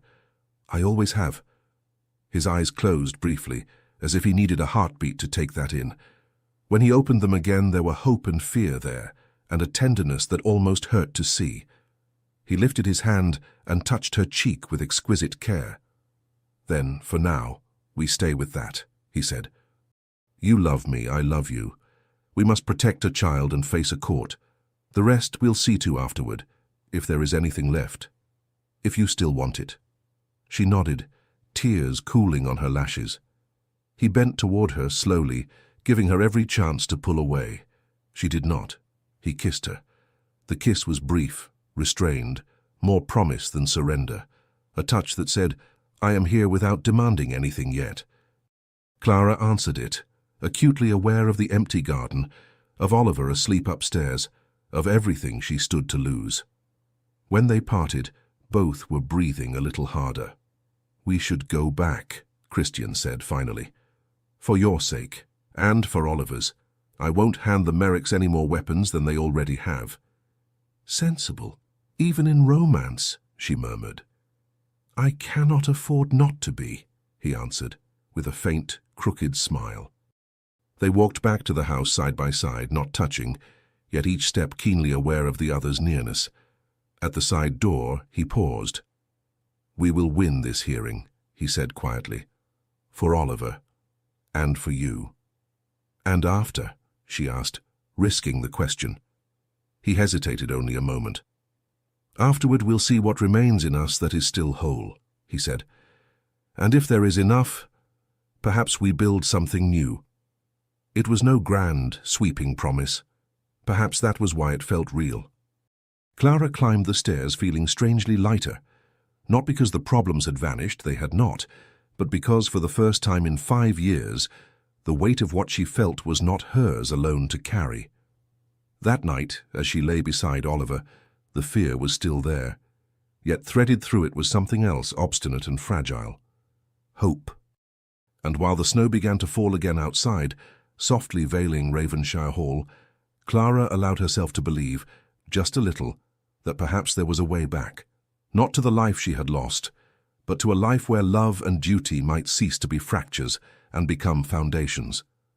Chapter 8. The Heart's Verdict. Christian woke with the strange sensation that the world had shifted. It took only a moment to remember. The frozen lake, the cutting cold, Clara's face in the moonlight, that restrained kiss, and, above all, the words he had never expected to hear. "I love you. I always have." He brought a hand to his face and realized he was smiling. He could not recall the last time he had woken like this. Clara loved him. Perhaps she had always loved him. And for the first time since the accident, that feeling was no longer a weight he carried alone. Reality, however, pulled him back. The hearing was that day. Thorpe had returned from London with everything in order: letters, sworn statements, the names of judges and witnesses. Even so, Christian knew courts could be capricious, especially when fortunes, children, and unprotected widows were involved. He could not fail. Not when failure meant Oliver in the Merricks' hands and Clara undone. He dressed quickly, more from necessity than vanity, and went down to breakfast. Clara was already at the table, Oliver beside her.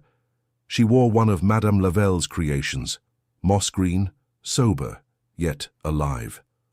Mourning was there, but it did not swallow her whole. Her red hair was neatly pinned. Her blue eyes looked brighter. Oliver sat next to her in a well-fitted little suit, his cravat slightly crooked. She lifted her gaze as he entered. There was fear there, and something like hope. "Good morning," Christian said. "Good morning," she answered softly. Then, almost shyly, "Did you sleep well?" He held her eyes a moment longer than courtesy required. "Better than I have in many years." Colour crept into Clara's cheeks.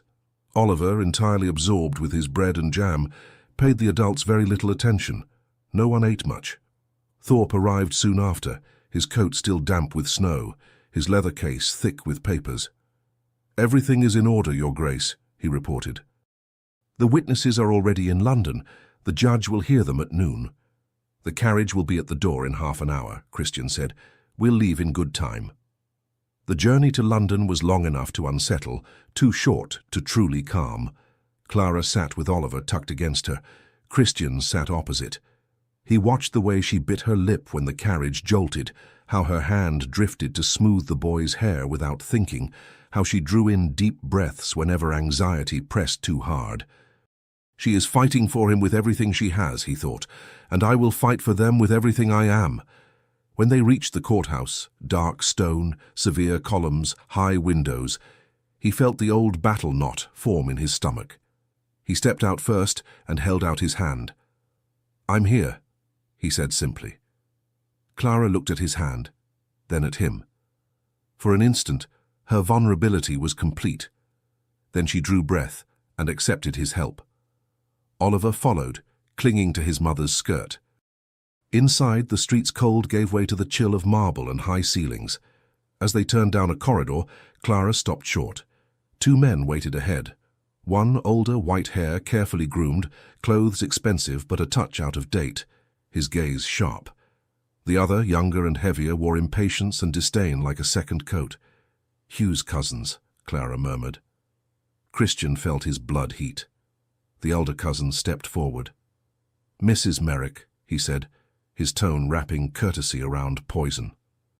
I see you are well accompanied. His eyes flicked to Christian, assessing. Mr. Merrick, Clara replied, her chin lifted. The younger cousin stared at Oliver. You brought the boy as well, he sneered. Nothing like a child's tears to soften a judge. Christian took one step forward, positioning himself between them and Clara. Mind your tone, sir, he said, quiet and ice-cold. Both men looked at him. The older narrowed his eyes. And you are? Christian Ravenshire, he replied. Duke of Ravenshire. He paused. A friend of Mrs. Merrick's. The title filled the corridor. The Merricks exchanged a brief glance. The older gave a short, stiff nod before moving off with their solicitor. Thorpe appeared almost at once. They're calling us in, he said. The hearing room was smaller than Christian had expected, and more oppressive. Dark wood, high windows leaking pale light, the judge raised above them in wig and robe. The air smelled of paper and old decisions. Case concerning the guardianship of the minor Oliver Merrick, the clerk announced. Clara sat beside Thorpe. Oliver, on a small chair between them, clung to her hand. Christian took his place just behind them, close enough to be felt, far enough to remain in his proper role. The Merrick's solicitor began.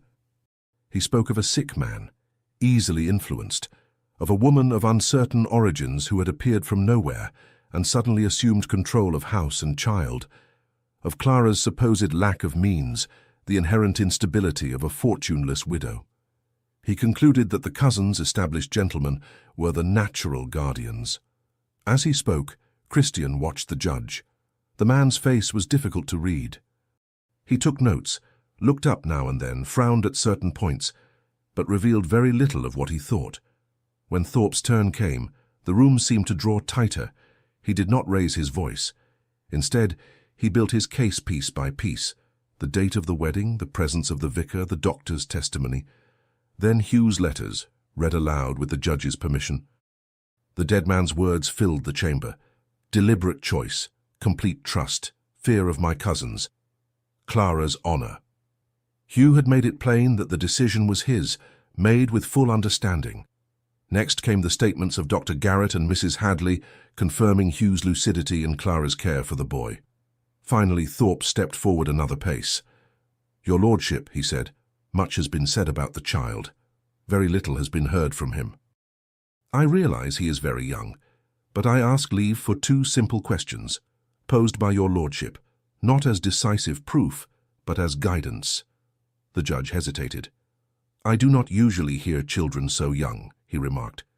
Precisely why I ask that the questions be few, and asked by your lordship yourself, Thorpe persisted. Another moment of silence. Very well, the judge conceded. It shall be brief. Thorpe leaned toward Oliver. Do you remember what we discussed? He whispered. Oliver nodded. The judge's voice softened. boy, do you know where you are?" he asked. "In a court, sir," Oliver answered seriously. Mama Clara explained. "And do you know why you've come?" Oliver looked at Clara, then at the cousins. "Because those men," he pointed without ceremony, "want to take me away from her." A ripple of sound ran through the back of the room. The judge lifted a hand for silence. "And do you wish to go with them?" he asked. "No." Oliver shook his head, certain. "I want to stay with Mama Clara. She looks after me, she loves me." Christian felt his chest tighten, as though he could feel, even at a distance, the breath catching in Clara's throat. "Did your father love you?" the judge asked. "Yes," Oliver replied at once. "And he said Mama Clara would take care of me when he went to live with God." He tightened his grip on Clara's hand. "He promised she wouldn't leave me." The judge studied him for a moment, then made a brief note. "That will suffice," he said. "The child has said enough." The Merrick's solicitor tried to regain ground, muttering about planted ideas and the widow's influence, but his words now sounded harsher than persuasive, especially against the simplicity of Oliver's answers and Hugh's letters. At last, the judge drew a long breath. "I have reviewed the letters, the statements, and the arguments presented," he began, "and I have listened, as far as is reasonable, to the minor in question." Christian's heart pounded. "I find no sufficient proof to support the allegation of bad faith on the part of Mrs. Clara Merrick," the judge continued. "The documents and testimony show that Hugh Merrick was lucid when he chose to entrust his son to his wife. It is also clear that she cares properly for the child." A brief pause. "In view of this, and considering the best interests of the minor, I order that the guardianship of Oliver Merrick remain with his current guardian, Mrs. Clara Merrick." He turned to the cousins. "You may visit the boy, should you all reach an understanding, but any attempt to remove him without further ruling will be considered a violation of this decision." The gavel struck. Clara's hand flew to her mouth as she stifled a sob. Oliver stared up at her. "Is it over, Mama?" he whispered. She gathered him into her arms. "Yes, it's over. You're staying with me." Christian closed his eyes for a moment, letting relief wash the fear away. Exhaustion followed, the deep weariness of a man who has fought the right battle. The Merricks rose abruptly, faces stony. Their solicitor muttered something about appeal, but their wounded pride suggested that, for now at least, they would withdraw. Thorpe came to them. "My congratulations, madam," he said to Clara, a discreet smile touching his features. "For now the boy is safe." For now. Too sober to be comforting, but true. Rumors would spread, so would comments, but nothing they could not face. They stepped back out into the pale daylight. The snow glittered like broken glass. Oliver sagged in Clara's arms, drained. "Was it very hard?" he murmured. "It was," she answered, kissing his forehead. "But it ended well." "I won't go away from Mama Clara," he pressed. "No," Christian answered before he could stop himself. "You won't, Oliver." The boy seemed satisfied, yawned, and rested his head on his mother's shoulder. Clara lifted her gaze over Oliver's hair to Christian. The smile she gave him carried relief, gratitude, and something more. In the carriage back, Oliver fell asleep almost at once, his head in her lap. Inside, the quiet that settled was different now, lighter. Christian looked at Clara's hand resting on her knee. He took it between his own. She opened her eyes and met his. "Thank you," she said softly. "There's no need." She squeezed his fingers. "There is," she insisted. "You could have turned away. You could have decided it was the widow Merrick's problem. Instead, you used your name, your influence, your time. You saved everything I have." He held her gaze. "You gave me something in return," he said at last. "What?" she asked, genuinely bewildered. "Proof that not everything I lost was gone forever," he replied. "That," he searched for the word, "that love sometimes simply waits." Her eyes filled, but the smile that came with the tears was fragile and bright. "I don't know what the future holds for us," Clara said. "I can't promise what I don't yet understand. I only know that today, if I'm still in one piece, it is largely because of you." He leaned a little closer, almost touching his forehead to hers. then stopped, remembering curtains, servants, curious eyes. "For today, it's enough that you are here," he murmured. "You and Oliver. The rest, we'll have time to discover." She nodded, squeezing his hand once more. As the carriage rounded the last bend and Ravenshire Hall came into view, snow began to fall again, fine and steady. It no longer looked like a shroud of mourning, but the backdrop to a possible beginning. Christian glanced out the window, then back at Clara and the sleeping boy. For the first time in 5 years, he felt certain that the most important verdict of the day had not been the judge's, but the quiet judgment of the hearts involved, his, hers, and Oliver's, which clung to the promises of the adults with a simple, unguarded faith. And that, he decided silently, was a promise he would not break. Not while he had so much as a thread of strength left to keep it. Chapter 9. Reconstruction. Clara woke the next morning with a strange feeling of lightness. For a few seconds, she couldn't have said why. Then the memories returned, one by one. The hearing, the ruling, Oliver safe. The lake, the cold, the kiss, and Christian. Always Christian, no longer as a distant impossibility, but as something real, near, and promised. She turned carefully. Oliver was still fast asleep beside her, lashes resting heavy on his cheeks, small fist curled over the sheet, worn out from the past days. Outside, the snow was still falling, but the room was warm from the fire someone had kept burning through the night. Clara rose without a sound, crossed to the window and pressed her forehead to the cool glass. For the first time in 5 years, she allowed herself simply to feel.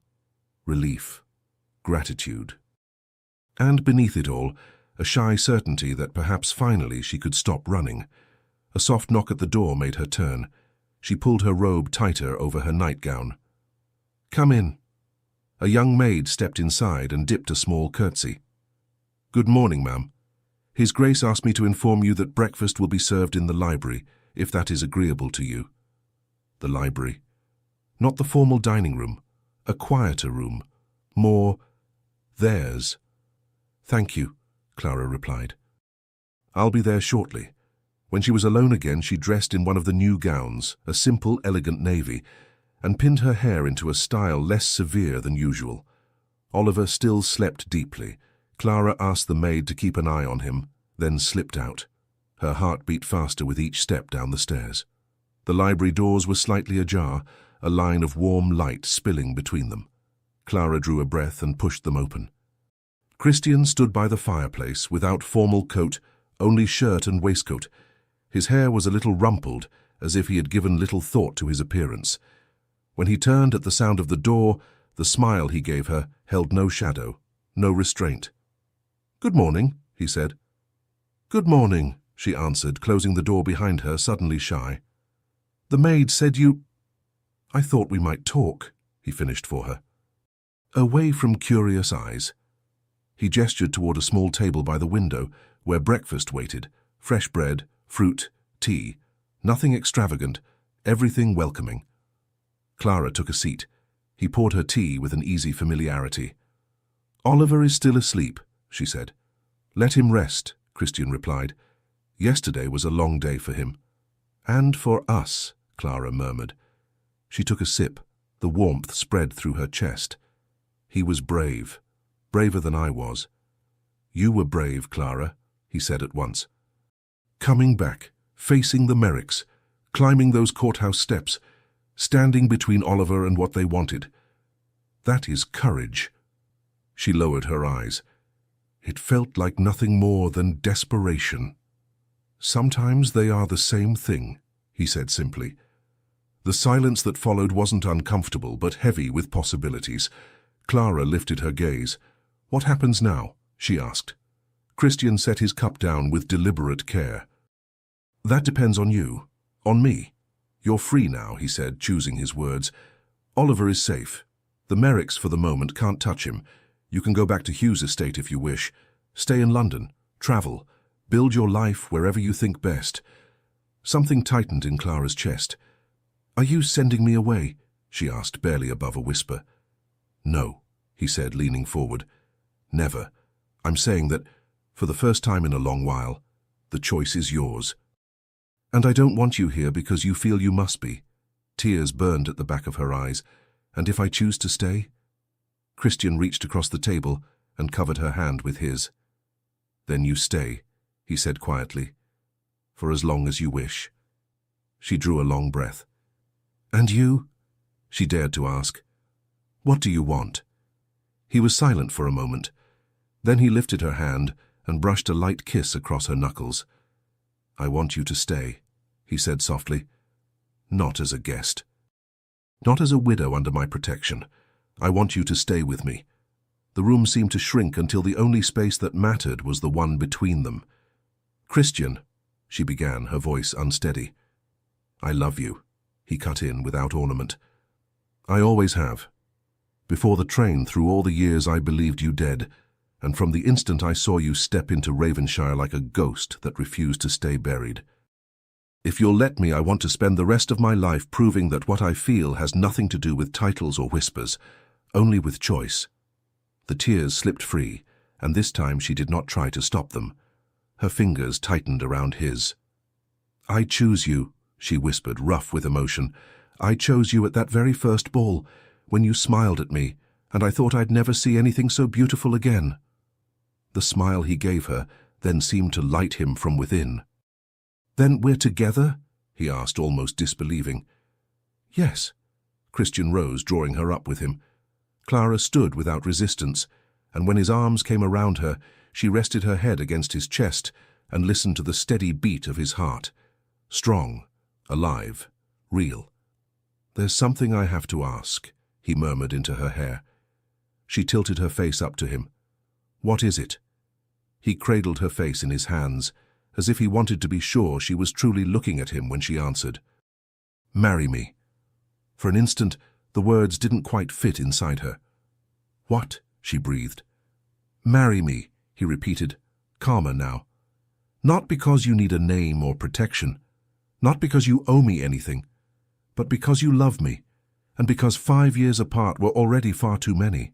She laughed and cried at once. People will talk, she whispered. They'll say it's too soon, that it's scandalous, that I— More than they have already said about your return from the dead, he interrupted, firm. Let them talk. Society always finds something to pick apart. We've wasted enough time trying to please it. She hesitated only long enough to think of Oliver. And him? She asked. What about Oliver?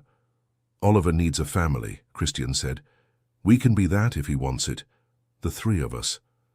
Clara touched his face as if to confirm once more that this was real. Are you certain? She whispered. You would raise Hugh Merrick's son? Absolutely, he said, resting his forehead against hers. If he matters to you, then he must matter to me. So, are you going to keep me waiting? The smile that broke over her face was the first truly full one she had given in 5 years. Yes, she said. Yes, I'll marry you. The kiss that followed was nothing like the hesitant one by the lake. It carried the warmth of a promise accepted, of a beginning, of something that had survived twisted rails, grief, and snow. When they parted, Clara rested her head on his shoulder, drawing in the scent of wood smoke leather home, a scent that on its own seemed to promise shelter. When? She asked, eyes still closed. Christian threaded his fingers gently through her hair, and the tenderness of the gesture nearly undid her. Whenever you wish, he said softly. Tomorrow, a month from now, a year. It doesn't matter. What matters is that it be true. Clara breathed in slowly. It will be, she said. Truer than anything I've ever lived. Yet as she spoke, something brushed through her like a sudden whisper, more prayer than thought. Hugh. She opened her eyes and stepped back just enough to look at him. Christian, she began, hesitant. There's something I need to say. I'm still in mourning. I don't want it to seem as though I've forgotten Hugh or that I've been careless. He was a good man. He gave me a home when I had nothing. Christian lifted his hand and touched her cheek with gentle fingers. I know, he said, and I don't want you to fight that, or erase what you had with him. Hugh deserves to be honored, and you deserve whatever time you need. Her eyes shone. "Then perhaps we should wait a few months," she said. "Not many. Just enough that it doesn't look like disrespect. So I can stand at our wedding whole, not divided." A slow, deep smile curved his mouth. "Clara," he murmured, "I would wait for you another 5 years if I had to. A few months are nothing." She let out a shaky laugh, half relief, half disbelief. "Thank you." He leaned his forehead to hers and closed his eyes. "Don't thank me," he said. "Loving you means making room for everything that shaped you. Hugh is part of that. I'm not afraid of your ghosts." Clara felt her heart open in a new way, steadier, safer, more complete. The fire crackled softly behind them, a quiet, constant sound, and for the first time she realized she could carry her past without losing her future. She could love Christian without erasing Hugh. She could choose and be chosen without drowning in guilt. There in the warmth of his arms she knew their beginning would be clean, honorable and true, just as she had always wanted, just as Christian had always, in his own way, promised. Epilogue. Ravenshire Hall, Christmas, 1849. Clara smoothed the moss-green silk of her gown before the mirror, her heartbeat rising in a rhythm that blended nerves with a quiet, steady peace. 1 year, only a single year, since she had crossed this very ballroom like a resurrected ghost, and yet the distance between then and now felt vast enough to measure an entire lifetime. Tonight, she would not return as a memory. Tonight, she would return as a duchess, as a wife, as a mother. Her red hair fell in soft waves over her shoulders, held in place only by the pearl comb Christian had given her on their wedding day. Discreet, intimate, perfect. Clara touched the ornament with reverence, as if confirming that this new life was, in fact, real. "You look beautiful." His voice came from the doorway, warming the room more deeply than the fire behind her. Christian leaned against the frame, elegant in a dark evening coat, but it was his eyes, and always his eyes, that softened everything. Clara had learned not to fear what lived in them, love without shadows. He stepped inside, closed the door behind him, and for a moment the world seemed to settle around them in a gentle hush. "Nervous?" he asked, moving closer to draw her into his arms, his chin resting on her shoulder as they faced the mirror together. "A little," Clara admitted. "Society has had a full year to invent stories about us."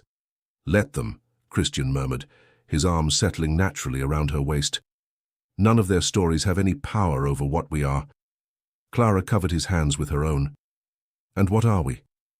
He brushed a kiss to the place where her shoulder met her neck, the one touch that always undid her. "Survivors," he whispered, who found their way back to each other. Hugh's name crossed her mind, not with pain, but with quiet gratitude. "Would he be happy?" she asked softly. Christian didn't hesitate. "He wanted you to live, and you do, Clara. He would be at peace with that." She closed her eyes, letting herself believe it. "Mama! Papa Christian!" The shout echoed down the corridor a heartbeat before the door flew open. Oliver stood at the threshold, dressed formally, his once golden hair now a shade darker with age, his energy brimming over as if the world were endlessly new. Christian smiled and knelt to his height. "Ready to impress everyone tonight?" Oliver nodded enthusiastically. "Hartwell said there will be 200 people here, and can I stay up late?" "Until 8, Clara decreed, straightening his collar. "But you and Mama will dance, like at the wedding?" Christian exchanged a conspiratorial glance with her. "We will," he promised. Satisfied, Oliver launched himself down the hall like a burst of wind. Clara laughed. "He has too much energy."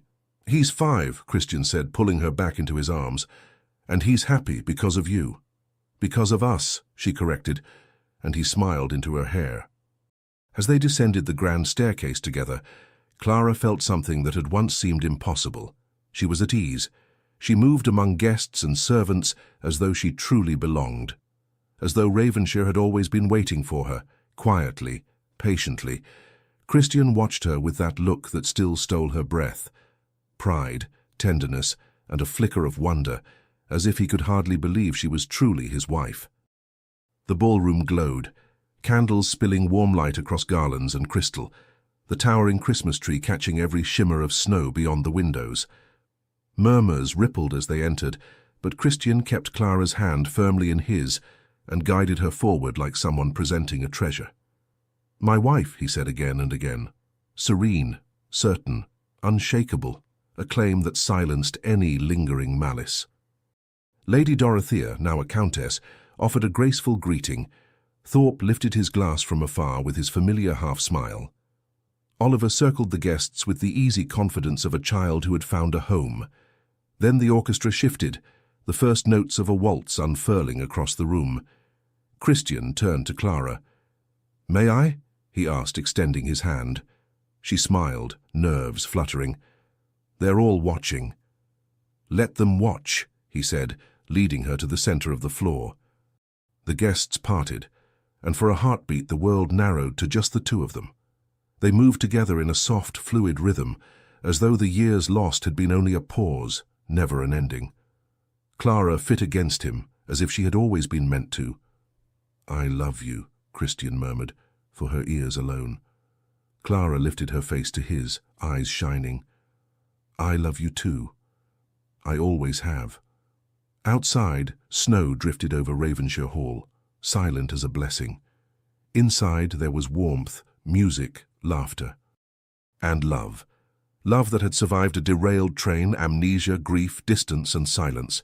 Love that insisted, that waited, that chose to remain alive. And now, chosen again, day after day by both of them, it promised to endure for as long as snow fell over Ravenshire, for as long as there was life, for as long as there was them.